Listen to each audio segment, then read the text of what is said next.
Hi, this is Roger Green, host of the Surfing the Nash Tsunami podcast. This week, we celebrated 2 Surfing Nash milestones, 20,000 downloads on Buzzsprout, and 1 year on that platform. The episode itself included excerpts of 5 interviews with a total of 7 surfers. This weekend, we are offering these interviews in full. In this conversation, Stephen Harrison and Naim Alkhouri joined Louise, Campbell, and me for separate conversations. With Stephen, we discussed how the podcast started, why it has exceeded our wildest hopes, what we see for the year ahead, and when we might fulfill Louise's crazy urge to sample deep-fried turkey. With Naim, we discussed new ideas for episodes, what it meant for him to perform ode music on the podcast, and who thinks he's cool because he's on a podcast now. These are longer than your typical weekend conversations. Between the energy, insight, and crazy laughter, the time should just slip by. So, sit back, listen, enjoy, learn, and when you're done, join the discussion on our LinkedIn and Facebook discussion groups. So, Stephen, how are you? Oh, I'm good. I am good. It's Friday, and I only have about 75 things left to do today. It's a great day. I mean, I just starting at 5 this morning and going nonstop. Got to see some patients, and I get to see you guys. And Louise, I'm not used to seeing you outside on the veranda during the daytime. I see flowers in the background. What do we got going here? It's my orangery, I suppose they call it. So, and that's our green wall. We're about 10 feet down in chalk. So got you. Ivy everywhere. Bit of light. Nice daytime. I do come out in the daytime. Not quite the vampire. I know. I'm used to seeing the cat roaming around, and you know. She's been around. Oh, you missed the cat. The She'll cat, be back, no doubt. Yeah, the cat basically decided to audit the entire discussion with, I guess it was Jorn. Yeah. And the gap between Jean and then a bit of our conversation and a bit of Ian. And then she scarpered. So, Stephen, I never turned off the microphone at the end of mic, so we're live all the way through. Let's just keep rolling. I've had 4 questions for people, but I've got a 5th one for you. I tell my version of the story all the time, but in your recollection, how did we come to start this? Wow, that's a good question. So I guess we just had a conversation one day, right, about needing to get information out relative to steatohepatitis and NASH and NAFLD in general in an era where meetings weren't happening. And I think that's actually how it started, wasn't it, Roger? We were lamenting the fact that meetings were pushed off and like NASH-TAG, right? Pretty close. I mean, to my recollection. My recollection is that we were lamenting about that. And while we were crying in our figurative beers, because nobody was drinking and we were on video and it was 11 o'clock in the morning or something, you also got to the challenges that developers and investors were having, believing that anyone could do a clinical trial while all this was going on. That's right. Yeah. So that whole other piece of everything was shutting down and we were staying open and there was a way to make it happen and a way to make it work. Why is everybody shutting down research when this is exactly the patient population that needs to be treated and treated aggressively so that if they do get infected with COVID, they have a potentially better outcome? And so, that was part of it as well. It was like, how do we have a voice of reason in all of this? And so let's start a podcast. Let's talk about COVID. Let's talk about COVID and liver disease, particularly fatty liver. And let's talk about clinical trials and how to continue to enroll and what the challenges are relative to enrolling in the middle of a pandemic. So do you remember the first letter we ever got? I'm trying to find it. I've got to scroll back like 16 months. It was from a patient. Yeah, we talked about that. And a complete surprise, because it wasn't what we expected, right? It was first week, and it was from a patient who wanted to know, A, was he going to die? And B, could anything be done to help him? Loosely, I'll get back to the actual words, but that was the thrust of it. And I recall looking at each other over I'm not going to go all the way back there. It's going to take me longer than to find it than it's worth. I remember looking at each other over a video call and saying, gee, that's different. You got really excited. Yeah, there was that excitement for sure. And then as we began to get feedback from unusual places, right? I mean, from different countries, from different people that we didn't think necessarily would listen to the podcast. And here we were getting feedback that our message was reaching venues and places of the world that we never thought we would go. It just kind of empowered us to continue to drive on. And obviously now we talk about a lot more than just COVID and a lot more than just clinical trials. And I think that is because of the feedback we've received that, quite frankly, Surfing the NASH Tsunami is the only steady, consistent data delivery mechanism for this field. It supplants congresses, journal articles, local meetings, and I think a lot of it has to do with the fact that we're very broad-based. I mean, we have Louise, who brings an incredible experience with her from her vantage point and a different part of the world. And there's your vantage point and what you bring to the table. There's my piece, and then all the guests that we have that come on, from patient advocates to other key opinion leaders to pharma representatives, sponsors, people that are experts in non-invasive testing strategies, both physicians and sponsor side of the house. We could go on and on. I mean, it has really morphed into a complete repository for fatty liver disease information delivery. I think that's fair. So I'm going to hold you to there, because you started about when you started the podcast, but your history goes back before the podcast. So how did you two, from different backgrounds in the field, hook up in the first place to even be connected to take on such a challenge and to develop such a 20,000 downloads just from Buzzsprout is an amazing achievement for what you started. So how did you two even get together to be in that zone? So when Michael and Vlad first came up with the idea for NASH-TAG, their stroke of brilliance was putting it in Utah. Because when I was invited to go speak at NASH-TAG 2019, I knew nothing about NASH. I knew Yasmin from other work I had done in Ultra Orphan with a couple of clients she liked. But she told me it was a cool meeting, and I'd never skied Utah before. So I figured, great, I'll go ski Utah. That can't be a problem. And then I started reading about NASH and commercialization concepts, and came to the conclusion, this story you have heard a bunch, that a lot of what the development community or the commercial people in the development community believe probably wasn't right. So I decided it would be a nice idea to give a 20-minute talk educating people a little bit on the meaning of some of the things that they were saying. Why this wasn't the statin market. Why you couldn't save an economy $1.1 trillion in liver transplants when there weren't enough livers to spend 10% of that money. A couple of other things.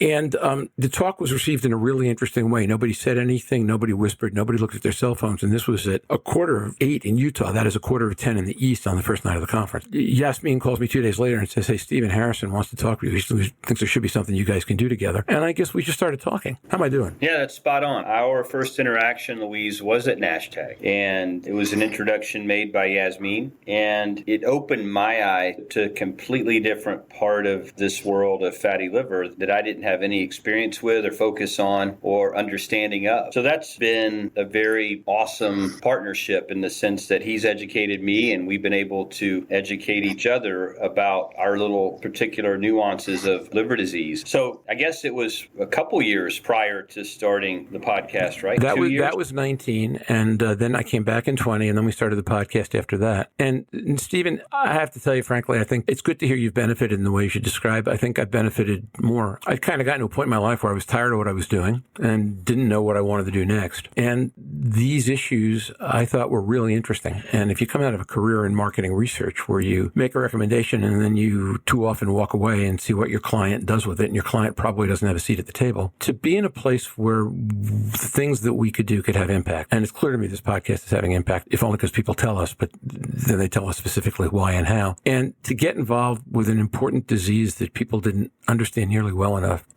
has been amazingly reinvigorating and uplifting for me to do. And I thank both of you guys, and I thank actually the whole community for giving me space to have fun and be productive. Yeah, and if we think about what all we've accomplished, it's significant. And where we're headed, I think, is worth a discussion as well, because I just came up from talking to a 61-year-old Hispanic lady downstairs who is screening for a NASH cirrhotic trial. And we see this all the time, but my comments to her were, how did you get to me? And did you know you had liver disease for years and years and years prior to being told you had cirrhosis? And her comment to me was, Dr. Harrison, I have been told I've had intermittently elevated liver chemistry tests for decades, and nobody did anything about it. And finally, one day, I'm having a colonoscopy. I'm being seen for just a routine colonoscopy. And while I'm in the pre-op area, my gastroenterologist comes in and says, how are you doing? And I mentioned that I'm having some upper abdominal discomfort. And he says, well, since I'm doing your colonoscopy, why don't I just do an upper endoscopy on you as well? And for a gastroenterologist, we call that a rotisserie. You know, we basically do the colon, spin you around, do the upper. And, you know, we're there, you're sedated, let's just take a look. And, you know, we take that colonoscopy, we wipe it off with baby wipes, and then we look down the throat. No, jokingly, that's what I tell my patients we do. And obviously, it's a different throat altogether. Yeah, right. But she says, after I recovered, he came out and told me that I had these dilated veins in my esophagus that he called varices. and that I needed to go get a FibroScan done and that there was concern I might have liver disease. And that's how I was diagnosed. And it's not that I didn't have it all along. It's just nobody worked me up. And I made the comment to her. I said, you know what? That's how most people present. Most people, if you read the literature, present in the ER with decompensating cirrhosis. And you obviously were picked up before you made it that far along. But part of this is a disease state awareness issue. And she's like, you have got to get this word out. How can I help you? What do we need to do to deliver this message at the grassroots patient level so that we can become advocates for our own health? And, it got me thinking about our podcast and how can we deliver a message that's geared and designed directly to patients. And I think that may be something we think about in moving forward. So a lot of what we're exploring now are exactly what kinds of education beyond what's in this weekly podcast do we want to deliver and to whom? For what happened to your patient to happen, all kinds of things that should have happened before that didn't happen. Somebody was reading the elevated liver enzyme tests and shrugging them off for whatever reason, which means either they didn't care or they didn't know how to evaluate further or both. She didn't have a source of information that she could attach readily to tell her about any of that. And whoever was paying for her health insurance never looked at those tests and flagged. So frankly, the challenge is going to be to educate patients, but really to work with the whole system, figure out what do people have to know for this to get better, and then what kind of tools can we create to help that happen. So you see, we were talking to Ian Rowe a little while ago, and obviously, one of the things a lot of his work is about is how are people really going to use the tools they're given. Go back to that idea that goes, well, if I tell you do an ELF before a FibroScan, it really doesn't matter because if I don't believe the ELF, I'm going to do the FibroScan anyway. And that's going to happen so often. Why don't I just go straight to FibroScan? So I think we have a ton of really work to do to educate and to create different environments where people can learn what they need to know. I think we're lucky. We've got good friends. We've got Donna. We've got lots of things we can do with GLI. And ideally, we'll have some companies that are interested in working with us on this. I agree with you. It's a long runway out ahead, hey? Yeah, absolutely. Well, and I will tell you, I think we're so much better because Louise came on and joined us and has been You're just saying that. Obviously, we had a different group that we started out with, Roger. I mean, it was me and you and Yasmin and Peter, and then it's evolved, if you will. And having Louise, I don't even know how did you come about getting on the podcast? I can't even remember that. I'm sure. My recollection was that I put something on LinkedIn, and Roger came back to me on it. And then we touched base, didn't we? From my recollection, we had a conversation. He said, I like your viewpoint on some of these things. And I will be quite honest, I don't necessarily toe the party political line. I'm not a political natured nurse. There's a reason I chose to stay in direct patient care, because I've always, in 99% of the cases, to move up in a health structure, you have to follow a certain political line and not necessarily rock the boat too often. And I can be a rocker of the boat. I think we had a comment in one of the about the naffled versus muffled, and sometimes you just have to take a sledgehammer to something. Now that can be very productive, but shake a few feathers. But to be fair, I only have one life. I only have one career, and actually I do view that sometimes it's not worth wasting a lot of time and effort when you need to get a message home that saves people's lives an awful lot earlier, and I don't apologise for that. And I think that's where Roger and I came in, and I'm certainly not right all of the time, but I will learn all of the time. And putting a viewpoint... Wait, did I hear a female say she wasn't right all the time? You did! No, you did! And you heard a female nurse leader tell you they weren't right all of the time. And I think, I'm human, but I will learn all of the time. And I will digest that information and I will put it into the context. But what we bring is a more practical patient. But I'm not a patient. I've been lucky never to have to be, to this day, a patient. And I choose not to be, but I will fight for people's right not to be a patient and know their health. And I think that's where I love what you guys do and the people who come to this podcast. So I just fell into it, and I'm a bit of a fatalist on that. The contest at right time, right place, right comment. And Roger and I just hooked up, and we can talk football forever. We could do a podcast just on football. There's no doubt. Although I have to tell you, we really did a disservice to Jorn and to Louise today, because we scheduled their call for the time when Liverpool was playing Mainz, and Mainz being, Jorn's home team, and Liverpool obviously being Louise's, and which I didn't notice. Neither one of them could watch the match because they had to do this interview. So Stephen, score one for the Americans. Yeah, no doubt. Yeah. But so I think, Louise, that's probably righter even than you realize, because when we started talking, I thought bringing Louise on the podcast would be a great idea, but I did not know when. And then 3 hours before our 4th episode, I got a phone call from Yasmin that the folks she was working for at that point in time felt that going out and giving opinions on a weekly basis was not regulatorily something that they thought she should be doing, that she could come on from time to time, but not weekly. And if I remember correctly, Peter couldn't make it that week either for a reason. And I've always tried to have at least 3 people on the podcast. Not that Stephen and I couldn't fill an hour and a half, but it just isn't the right thing to do. And Louise was available. And then the next week you weren't on. We originally thought we'd have you on. The week after that was Naffled and Maffled with Quentin. And for that you weren't on. And then you came back after that, and that was it. And you've stuck with me now, guys. Yeah, well, lucky us, you know. It works out really well. I think it's a great balance. And I've still not had his deep fried turkey. Well, yeah, that's true. So, we got to get you to NASH or to AAS. I am currently scheduling in to go to NASH get my skis. There you go. There you go. Well, then after that, you have to throw a private party at Whistler for those of us who want to go up to your place there. But yeah, we thought we'd actually come back via Barbados and get some suntan after the skiing.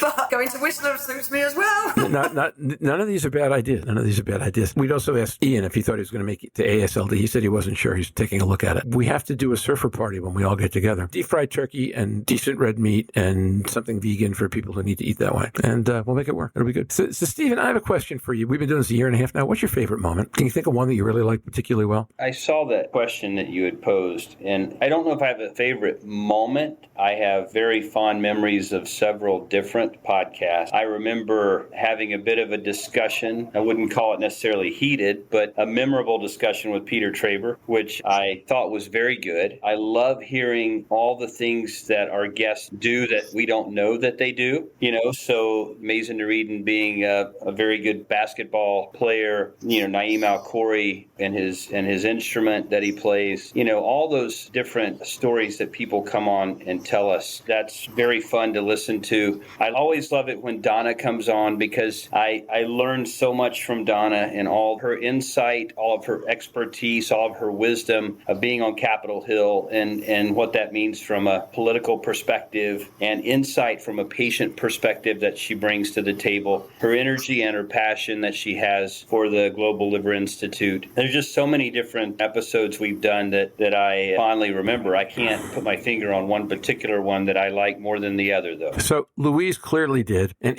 ironically, Louise and it was Jorn, right? Who had the same moment? Yeah, they both. They both. Which was the moment Donna made sure Vlad understood that it didn't matter why she died. If she was dead, she was dead. Oh, yeah. Yeah. Well, again, it's a Donna moment, right? It's a Donna moment. Well, I have another Donna moment, which she knows I like a lot better than she does, which was Mike Charlton asking on one of the Nash Tag episodes that you were not on, who's going to be the Larry Kramer of Nash. Right, right. And Donna, she got comfortable with it after she and I had a long talk about who Larry Kramer was to me and how that was different than who Larry Kramer was to others. I've asked Mazen actually to go try to find what I think she needs, and he said he's on it, so we'll see what happens. Frankly, I think the Larry Kramer of Nash has to be from LA. Virtually has to be, for a whole variety of reasons. But he knows a lot of those people, so maybe we can make that work. I want to say my favorite moment was probably the post-FDA webinar and listening to where Kitty Yale was aligned with the academics and where she wasn't. We don't get that many commercial people to come on, and we don't get that many commercial people to come on in a moment where there's that much inflection. I just thought it was great. She was great. She's Scottish. She's going to tell it to you just like it is, right? I mean, so that's okay. So I like that moment. Now you just need an Irish one to come on, and that one will be a little headstrong and probably try to start a fight, but that's okay. Well, I know a perfect Irish physician, and she is headstrong, but I don't think she'll start a fight. No, yeah. But if you tell us... One thing I've learned about folks from the UK is if you look at the English, the Scottish, and the Irish, as a military guy, the Irish always want to be on the front line. Just put me in the fight. Throw me in there. And then, you know, if you want to really rough somebody up, you then send the Scots in, right? And then the English come in afterwards and kind of just secure the territory and plant the flag, right? While smoking their pipe? I am going to stay... I have I've got a long I've got a very strong Irish side in our family. With a name like Campbell, I've obviously got a very good Scottish side in the family. So I play neutral territory as an English person should. And plant the flag. There you go. So you're Switzerland, huh? Okay, good. I like it. I like it. Yeah. I'm Manx. So I sit right between all four of them. Including Wales. That's funny. Stephen, in your mind, we look at this next year. How will we know if we've succeeded in the next year? I think we've already succeeded. And I think success is really just defined by the fact that we still have more and more people downloading and listening to our podcast, and more countries are adding, to that list every week or so. And, I guess success moving forward is really defined by that continued listener pool of folks. And how do we expand that? How do we reach more people? I think that's a job that the four of us need to focus on and get after. But, I think success is really defined by how many people listen to what we're doing. I think that's fair. I would add one more thought to it maybe, which is that there's a lot more information in this space right now than there was a year ago, and that's even with COVID having slowed down the rate at which clinical trial results come out. The information about everything other than clinical trials, diagnostics, patient treatment, et cetera, will continue to expand rapidly, and the clinical trial data will start ballooning again, and our ability to get the things that matter most to the people that need to hear them. I think some of that will wind up getting picked up in listenership, but it might also wind up getting picked up in finding an ability to create a few more ways to get information to people, because as information explodes, not everybody needs to hear all the same things. So we have a couple of things to sort out. That said, I agree with you. I think the single best question is going to be how many folks are listening to things that we're putting out. It just might wind up being more than one of them. All right. So anything else you want to lend to this conversation before you kind of head back into your day? I think Naim should be here about now. He's next. If you want to hang around and harass him, feel free. If you need to get back to other stuff, feel free to do that. Yeah, I've got to finish up a couple of papers, actually, so I need to jump before other meetings I have today. But congratulations to both you guys as well, and thank you for driving this paradigm forward, and I just love being a part of it. So thank you. Well, Stephen. Thank you, and you. Yeah, Stephen, we wouldn't have Couldn't it do it without you and your keep it simple, stupid. Well, actually, I think, frankly, the amount of education that you are able to provide efficiently and in ways that people want to hear drive a lot of audience, and your reputation in the community is driving a lot of the participation. So we couldn't do this without you, and thank you so much. But I will make you laugh, Stephen, before you go. Every now and again, and I got one just before you came on from I do clinical care options, and it came up, Stephen Harrison, and I'm thinking, he's all over my phone. My husband's going to think he's he's in this, he's in that, and all of a sudden, and your picture came up with Stephen Harrison, and it's like, I can't get away. I can't get away. Not until I've had his fried turkey.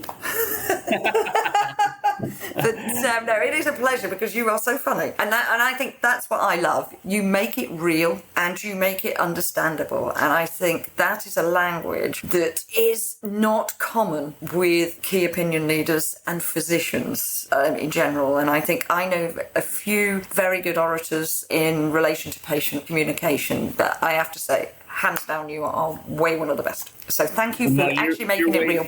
You're way too kind. The only reason I keep it raw and simple is because the butter slides off my biscuit every single day, and I am one step away from stupid. So, with that in mind, it's easy for me to keep it simple, stupid, because that's all I know. Well, it's great. Thanks, all Stephen. right. We'll see you Monday. Enjoy your weekend, okay? Sounds good. Have a lovely time. Bye-bye. All right. Bye-bye.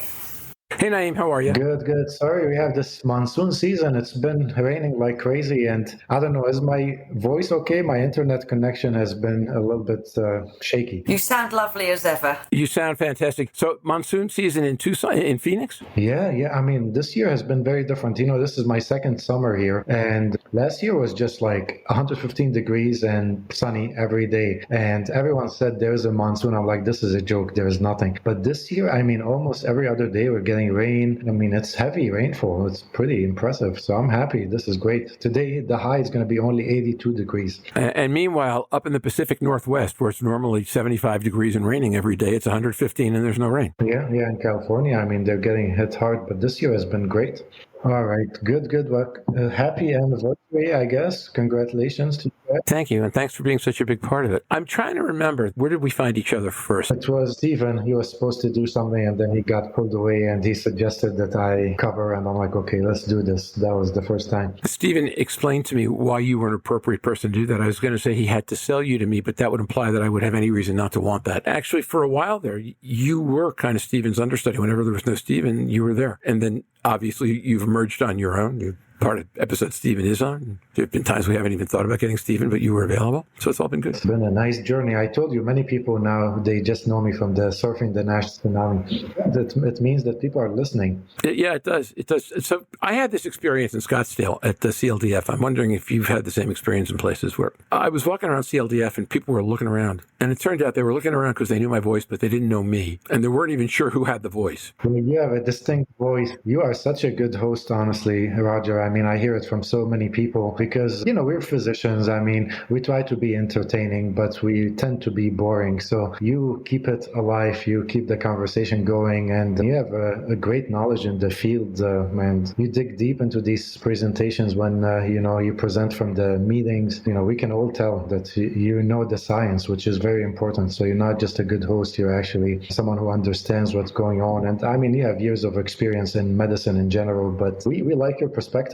on things related to other disease areas, whether it's statins or pricing or insurance thinking. So you've been really good for us in the NAFLD field. Thank you, Naim. And if you all found out the degree to which I'm bluffing, it would really be scary, wouldn't it? I've always said that one of the things I'm fortunate in is that I can explain everything I know about something. Most people, there's a big gap between how much you know and how much you can articulate. With me, there's no gap at all. So if I ever get to Q&A, I'm completely stuck because there is nothing you haven't heard already. But as long as I've got people like you and Stephen and Louise and others around so that someone can answer all those questions, then no one's going to find me out and life's good, hey? And for me, being on this podcast has been a big hit with my kids. How old are your children, and why do you submit them to this? I know. They don't listen to the Nash Tsunami podcast in all transparency, but they listen to a podcast. And when I told them I'm doing one, they're like, what? Like, okay, I guess you're a celebrity, Dad. I'm like, yeah. So, but they've listened to it, just bits and pieces, so they can believe me that I was on a podcast. They got a kick out of it. So this has been really good for me to be a cool dad, I guess. We are delighted to help you be a cool dad, particularly living in such a place that is so hot, right? And with a monsoon. Yeah, with a monsoon. One of the highlights for me was actually that you featured my music in one of your episodes. I played this instrument called oud, which is kind of like a Middle Eastern guitar. Many people approach me about that, and they're like, oh, we love that, and actually I had a gathering of physicians in my house. That was just a year ago or so, and they all wanted to hear the instrument. So that was just immediately before COVID, I would say probably a couple of months before. So yeah, that was nice. And, this is sentimental for me because it's kind of like from my country, from Syria, and my country is not doing well. So this was nice that you featured this. So I appreciate it. Anytime you come on and you want to bring another composition, we'll be happy to play it. And I was actually going to ask you, you said something when I saw you in Scottsdale about possibly collaborating with one of your practice mates who plays lead guitar, if I remember correctly. He plays guitar and banjo. Dr. Richard Manch, he's an old-time hepatologist, started the first liver transplant program in Arizona, very well known across the state, and he's a solid guitar player. So, has that ever gone anywhere? One of the reasons I ask is, you were on for the wrong 10 minutes, but we had Magic Mike Wilson on for 10 minutes. Got to meet Stephen briefly. Yeah. And he really loved your music, and he's pretty eclectic. So if we needed to get you an engineer, well, let's... and I'm a decent percussion player.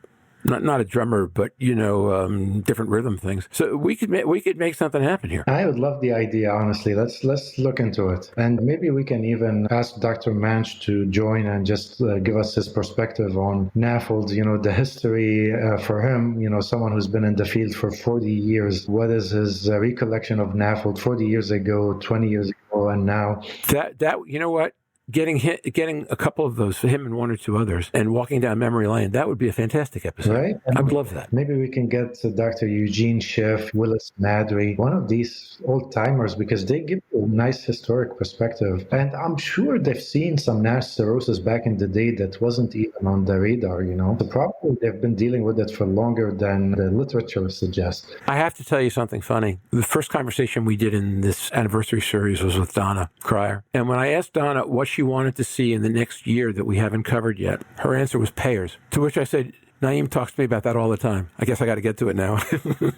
That's great. Yeah, I mean, we need to get all these moving pieces and we need to get everyone on board and show them the real impact of this disease and how they can be actually saving money if they implement screening strategies, and then how they can actually find the patients that need to be treated immediately, how to triage patients. I think they would be actually pleased to know that for most people, lifestyle interventions and being more active is what it takes initially. And if you catch the disease early, that's all you have to do. And then for the people that have advanced disease, that you are preventing progression to cirrhosis, liver cancer, liver transplantation. So at the end of the day, you are saving money. And this is a disease that's everywhere, right? So you can't just kick the can and, move the patient to the next insurance company and say, well, maybe I won't be responsible for these lives in 2 years or 3 years, because you're going to get, newer patients coming from other insurance providers. So we need to just, take responsibility and start, having these conversations. We've done some of the work looking at diabetics and using some non-invasive tests. And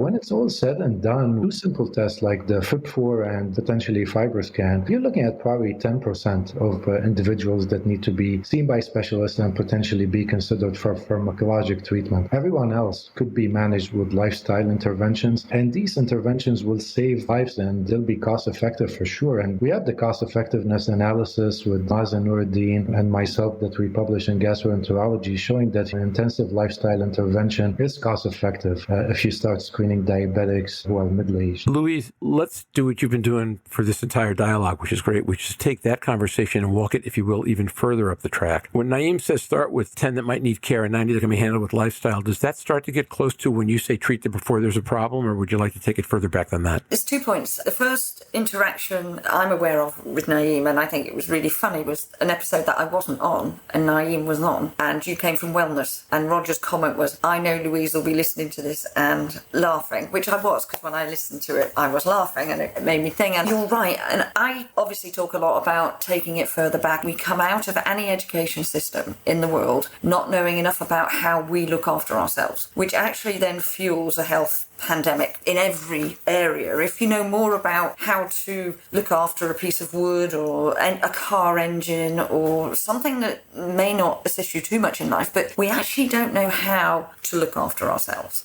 Now that's basic. That's lifestyle, that's well-being, that's fueled the pandemic currently with obesity. It's fueling a lot of disease around the world in low and middle income countries. So it can be structured somewhere into everybody's education system. That would be arguably the biggest healthcare change for everybody that would make a difference. But I know somebody will say, well, we need the evidence for that.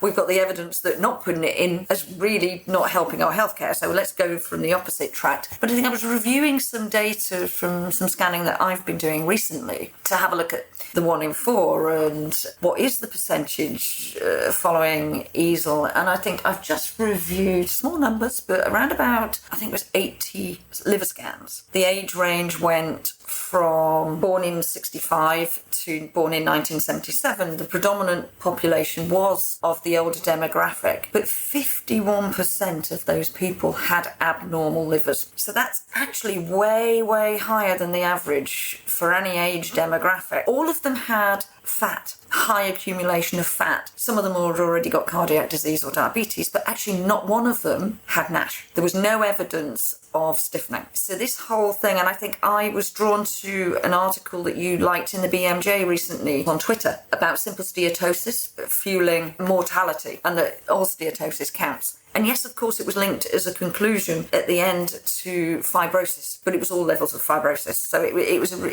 it's a really pertinent article, I think, because I've linked it. I've certainly circulated it because doctors tell people simple fat doesn't matter and you've got fatty liver disease, don't worry. So if you've ever said that, get better educated. If you've ever been told that, actually get a second opinion, because in today's world, you need to find the right opinion, and liver fat does. So I think, yes, And no, I take it back further, but I think we have to educate people to be more aware of their own health and be preventative. And I think COVID is an opportunity. All countries are looking at cardiometabolic. We've had an obesity strategy. Obviously, India, who is massively affected by NAFLD with lots of genetic, as we discussed before, but there is the first country in the world to put in a NAFLD protocol and pathway. The UK is very well able to do so, and it's very well connected. And Jeff Lazarus's work suggests that we're probably the most fit country to be able to do that. But we're disjointed. It's still about the very few that have been diagnosed rather than the population effect of moving it. So I agree with all of those points, but I would agree that we need to move it further backwards. So, Louise, first of all, thanks for that. And I think that's the perspective that matters most on this stuff, right? Yeah, because I'm doing people who turn up for lifestyle. I'm not doing people who are diagnosed. I'm turning up for people who want to scan because actually they like the idea of knowing if they've got an issue they need to change. So that is a normal population public that turned up. 51% of those people had really high liver fat, and 75% of those have reduced their liver fat on that intervention. No side effects, no thing, but their lifestyle, and they're taking control. And that to me is where the education comes in. So, 51 sounds like a really high number, but when you think about the SAMMC stuff where the number was 38 in a population that was, say, 10 years younger, that all fits. Naim, you have one favorite memory from the time you spent on the podcast so far, or things you've heard us do while you've been listening? I mentioned the whole music piece that I really liked. I've been a guest with different guests also that I value as friends, and we've had very nice discussions. And I like the interactions we have. I mean, sometimes we have debates and we all know each other. We know our papers and publications, and, you can get a sense what people believe. And I think sometimes it's nice to have these discussions, and we're all open-minded. I change my perspective when I hear from other experts, and I think we're all learning from each other. And this is what I find most valuable in the podcast, that, this is how science works. We say things and we learn new things, and then we change what we said, and we're proud of it. And I think this is something that we're struggling with now as a country in the United States, that everyone has an opinion now and everyone reads something on Facebook. And then if we change what we preach after new data is being generated, people say that, well, you didn't give us the accurate information. But this is science. And this is what I value the most about the podcast, that I feel like we do it to educate, but also we learn from each other, and this brainstorming is very helpful. One thing I liked also is the EASL coverage. I really felt like this is taking the podcast to a whole new level. I mean, I felt like if you didn't have a chance to actually listen to the sessions during EASL because of the timing difference, and you got really a nice summary of the meeting from experts in the field that also provided their own perspective and a little bit of background. So I think that was really well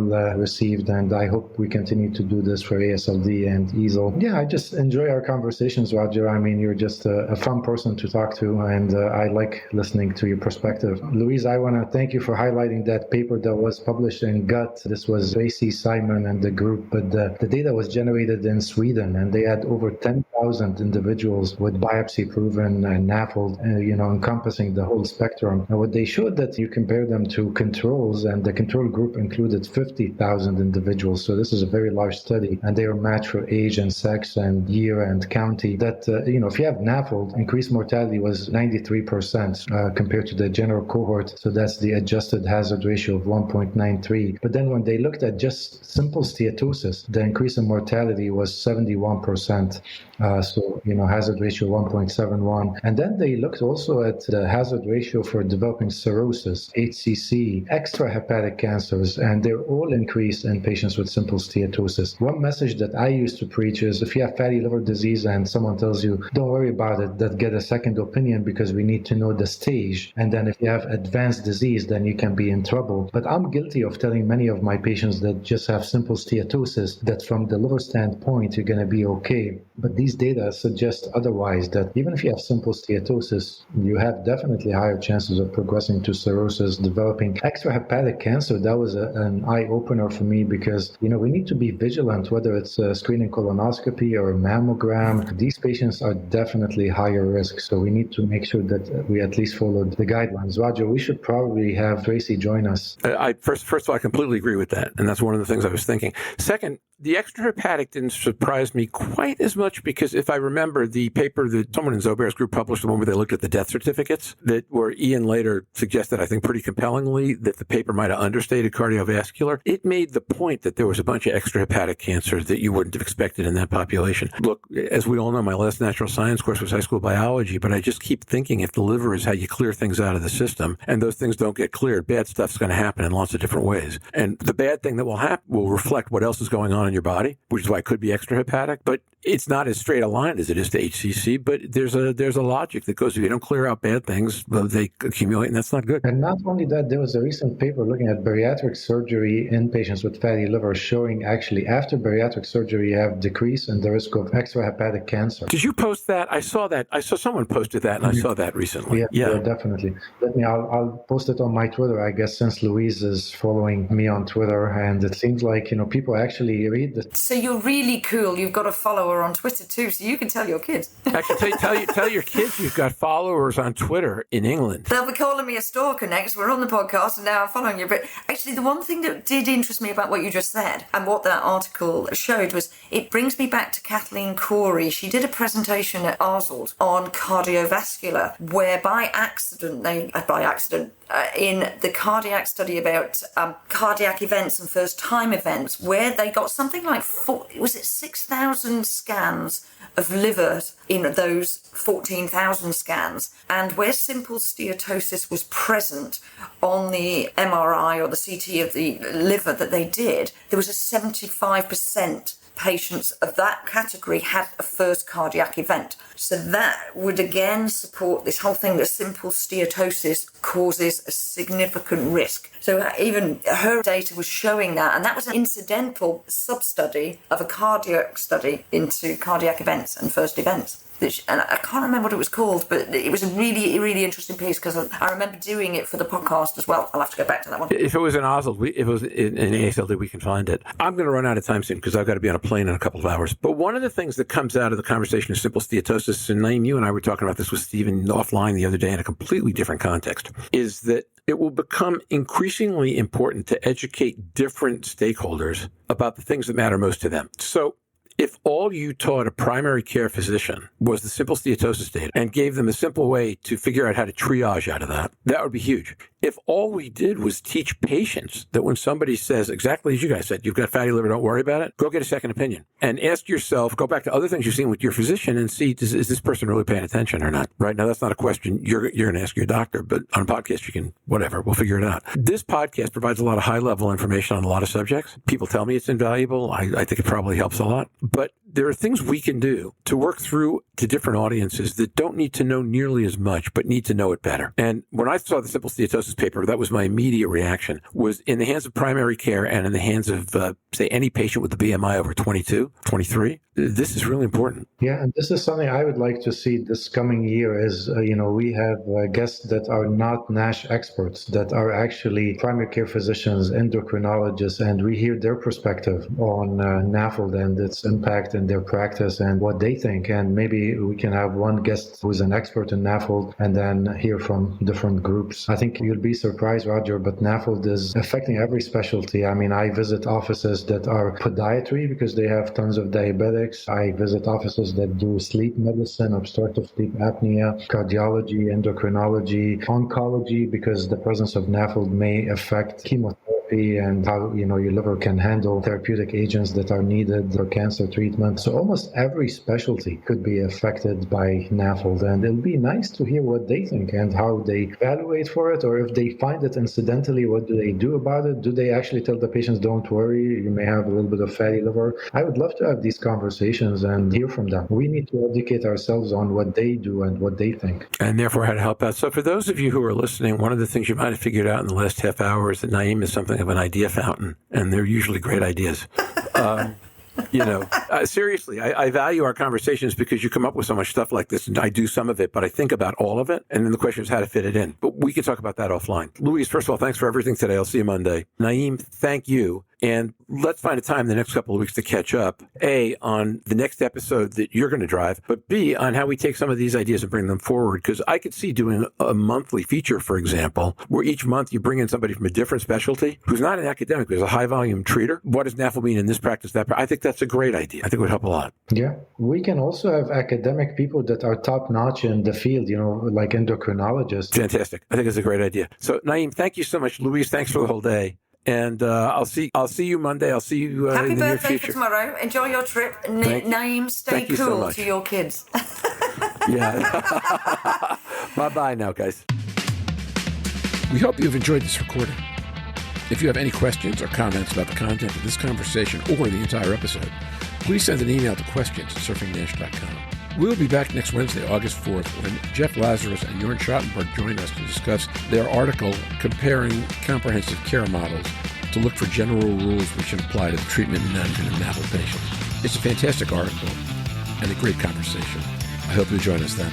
Until then, stay safe, surf on, see you on the podcast. Bye-bye now.